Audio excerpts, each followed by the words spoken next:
Nursing ভর্তি পরীক্ষার্থীরা তোমাদের সকলকে আমার সালাম। আসসালামু আলাইকুম। আমি আয়শা শেখ আনিশা। আজকে আমি তোমাদের মধ্যে নবম দশম শ্রেণীর উন্নত জীবন দ্বারা সাধারণ বিজ্ঞান বইয়ের এই অধ্যায়টা হতে নার্সিং ভর্তি পরীক্ষায় আসার মতো গুরুত্বপূর্ণ 50টি এমসিকিউ নিয়ে আলোচনা করব। তাহলে চলো দ্রুত আমরা এমসিকিউ সলভ করে আসি। সুস্থ জীবনের অপরিহার্য উপাদান কয়টি? 6টি। কোন ভিটামিন এ এর অভাবে সৃষ্ট রোগ, মানে কোনটা হচ্ছে ভিটামিন এর অভাবে সৃষ্ট রোগ? রাতকানা। আয়োডিনের অভাবে শিশুদের কোন সমস্যাটি হতে পারে? বামনত্ব। শরীরে শক্তি উৎপাদনের মুখ্য ভূমিকা পালন করে কোনটি? শর্করা। আমিষের অভাবে শিশুদের কোন রোগটি হতে পারে? মারা সমাস কো আর শিকড়, গলগণ্ড এবং অস্টিওপোরোসিস। সঠিক উত্তর হবে কো আর শিকড়।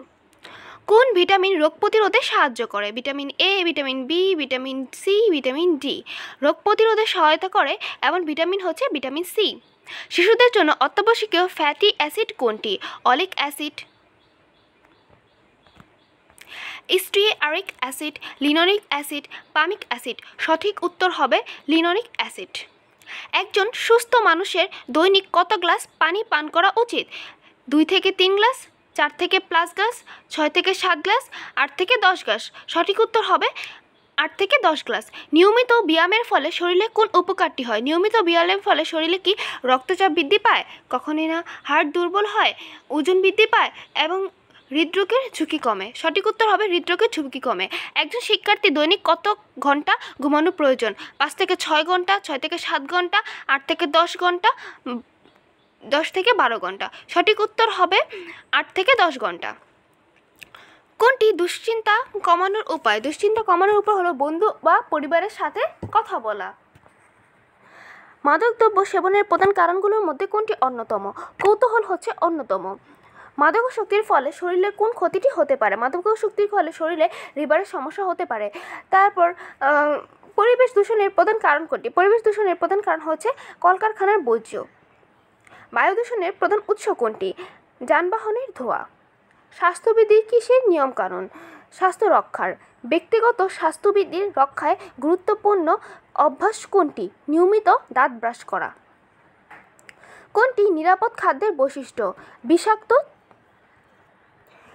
এবং জীবাণুমুক্ত। খাদ্য সংরক্ষণের একটি পদ্ধতি হলো ফ্রিজিং করা। পানিবাহিত রোগ কোনটি? ডায়রিয়া।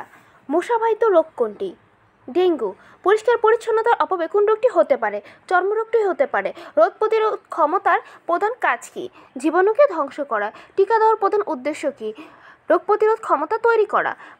নবজাতক শিশুকে জন্মের পর প্রথম কোন টিকা দেওয়া হয়? জন্মের পর প্রথম বিসিজি টিকা দেওয়া হয়। কেটে গেলে প্রাথমিক চিকিৎসার প্রথম ধাপ কোনটি? ক্ষতস্থান ধোয়া।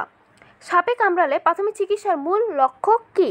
বিষ ছড়িয়ে পড়া কমানো। আগুনে পুড়ে গেলে প্রাথমিক চিকিৎসা হিসাবে কী করা উচিত? ঠান্ডা পানি ঢালা উচিত। অজ্ঞান ব্যক্তিকে প্রাথমিক চিকিৎসা দেওয়ার সময় প্রথমে কী নিশ্চিত করতে হয়? শ্বাস প্রশ্বাস চালু আছে কিনা। হাড় ভাঙলে প্রাথমিক চিকিৎসার মূল উদ্দেশ্য কী? ভাঙা অংশ স্থির রাখা। মোচন হলে প্রাথমিক চিকিৎসা হিসাবে কী ব্যবহার করা উচিত? বরফ ব্যবহার করা উচিত। বয়ঃসন্ধির কোন সময়ের মধ্যবর্তী পর্যায়? শৈশব এবং যৌবনের মধ্যবর্তী পর্যায়। বয়ঃসন্ধিকালে মেয়েদের দেহে কোনটি দেখা যায়?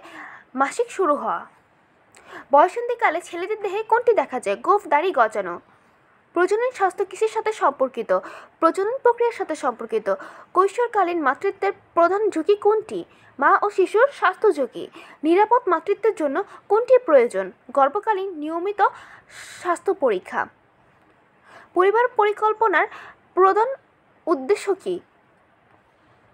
পরিকল্পিতভাবে সন্তান নেওয়া। কোনটি জন্ম নিয়ন্ত্রণ পদ্ধতি? কন্ডম ব্যবহার।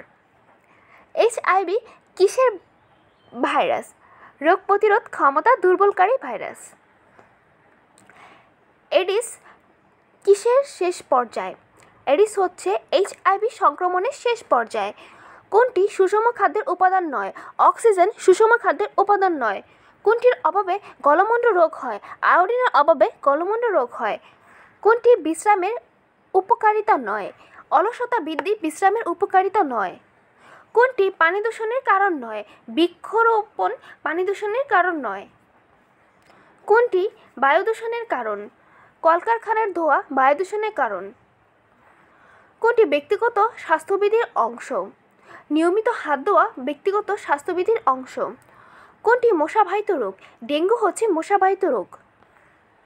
কোনটি প্রাথমিক চিকিৎসায় গুরুত্বপূর্ণ অংশ? দ্রুত ডাক্তারের কাছে পাঠানো প্রাথমিক চিকিৎসায় গুরুত্বপূর্ণ অংশ।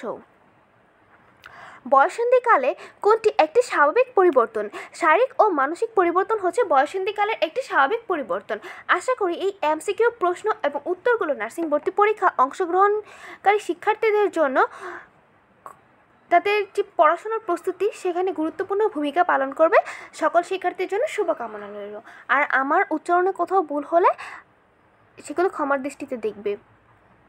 সকলকে ধন্যবাদ। আমি খুব দ্রুত ক্লাসটা শেষ করার চেষ্টা করেছি।